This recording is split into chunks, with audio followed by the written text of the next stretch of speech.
Selamat pagi, siang, atau sore Bapak Isbandi STMMMT yang terhormat, selaku dosen pengampu dan teman-teman sekalian. Perkenalkan, saya Ahmad Rafi dan rekan saya Faik Huzaifah akan mempresentasikan tugas besar mata kuliah pemrograman berorientasi objek. Proyek ini adalah RPG Turn-Based Strategy Game, yaitu sebuah aplikasi permainan atau game engine sederhana yang dibangun menggunakan Java dan antarmuka Java Swing. Presentasi ini akan membedah bagaimana 4 pilar utama pemrograman berorientasi objek diimplementasikan secara logis ke dalam struktur kode untuk menghasilkan sistem yang kokoh dan juga dinamis. Abstraksi adalah proses menyembunyikan detail kompleks dan hanya mendefinisikan kerangka atau cetakan dasar yang wajib dimiliki. Dalam sistem ini, abstraksi digunakan untuk menetapkan standar bagi semua entitas yang bisa bertarung di dalam game. Mari kita lihat pada kelas karakter Java ini. Public Abstract Class Karakter. Kata kunci abstrak kelas berarti kelas ini hanyalah sebuah konsep imajiner, tidak bisa dibentuk menjadi objek nyata. Kata kunci abstrak void serang berarti metode ini tidak memiliki isi, tidak ada kurung kurawal. Kode ini mendikte sistem, siapapun entitas yang menjadi karakter, dia wajib memiliki kemampuan menyerang. Tapi bagaimana cara dia menyerang? Urusannya nanti di kelas turunannya. Bukti implementasinya saat program di running adalah layar antarmuka tidak pernah memunculkan wujud karakter secara generik, melainkan wujud spesifik yang sudah memiliki detail serangan yang jelas, seperti Goblin Groucho atau pahlawan yang spesifik. Enkapsulasi adalah mekanisme pengemanan data dengan cara membungkus variabel di dalam kelas, sehingga data tersebut tidak bisa diubah secara sembarangan oleh kelas lain. Masih di karakter.java, data sensitif seperti darah atau HP diamankan. Kata kuncinya private integer HP, mengunci nilai HP rapat-rapat sehingga monster tidak bisa melakukan manipulasi kotor seperti pyr.hp sama dengan -999. Satu-satunya pintu masuk untuk mengubah HP adalah melalui fungsi setHP. Fungsi ini bertindak sebagai satpam atau penjaga yang membaca logika jika nilai HP baru kurang dari 0, paksa nilainya menjadi 0.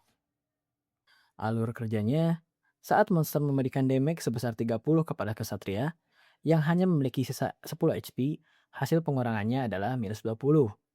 Namun, ketika nilai -20 ini masuk ke set HP, fungsi enkapsulasi mencegah angkanya menjadi minus.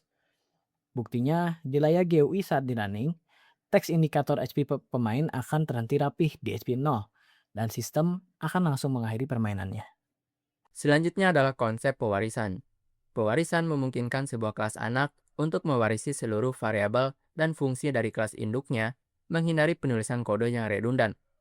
Contoh implementasinya ada di file kelas kesatria.java. Public class kesatria extends character. Kata kunci extend character menandakan bahwa kesatria adalah anak sah dari karakter.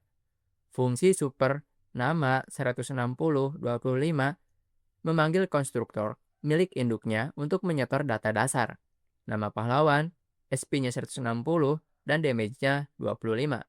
Setelah mewarisi hal dasar, Kesatria berinovasi dengan menambahkan atribut eksklusifnya sendiri, yaitu skill slot. Alur kerja atau implementasinya, Kesatria tidak pernah mendeklarasikan ulang variabel SP di dalam filenya, tetapi ia bisa memanggil getSP.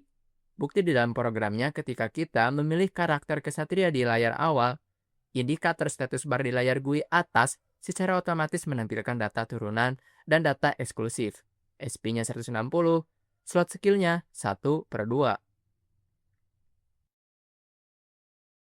Polymorphisme adalah kemampuan sebuah objek untuk memberikan respon yang berbeda-beda terhadap satu instruksi pemanggilan metode yang sama. Misalnya di dalam kode ini, kontrol utama game GUI saat tombol aksi ditekan, kodenya sangat ringkas. Di dalam GUI, if aksi sama dengan 1, player serang musuh. Perhatikan kata kunci override pada kelas turunannya. Di dalam file kelas penyihir.java, override public void serang karakter target. Sistem outPrintin basic attack get nama menembakkan sihir ke target. Sistem GUI tidak perlu repot membuat if else panjang seperti jika player adalah penyihir, keluarkan sihir. Ia hanya melemparkan instruksi umum, player, serang. Otomatis, Java mengeksekusi wujud asli dari metode tersebut. Buktinya saat di running. Jika yang sedang dimainkan adalah penyihir, ketika mengklik tombol attack akan mencetak basic attack, menambahkan sihir kecil di area logitech hitam ini. Jika yang dimainkan adalah kesatria, ketika menekan tombol yang sama persis akan mencetak basic attack, yaitu menebas.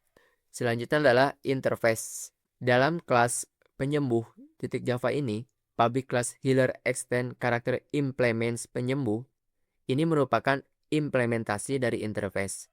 Implements penyembuh adalah penanda tanganan kontrak dari karakter healer karena healer menandatanganinya. Ia dipaksa oleh sistem untuk membuktikan kontrak tersebut dengan merakit metode override public void pulihkan HP. Contohnya, saat menekan tombol heal, layar mencetak efek penyembuhan yang membuktikan metode dari interface ini tereksekusi dengan baik untuk mengisi darah karakter. Kesimpulannya adalah implementasi kode berorientasi objek yang dibalut ke dalam arsitektur model view controller ini menghasilkan sistem yang rapi dan terisolasi. Jika ada kelas baru, misalnya kelas assassin, kami cukup menambahkan satu file di directory model dan mewarisi karakter tanpa khawatir merusak infrastruktur antarmuka GUI atau view-nya maupun alur pertempurannya atau controller. Demikian presentasi dari tugas besar kami. Terima kasih atas perhatiannya.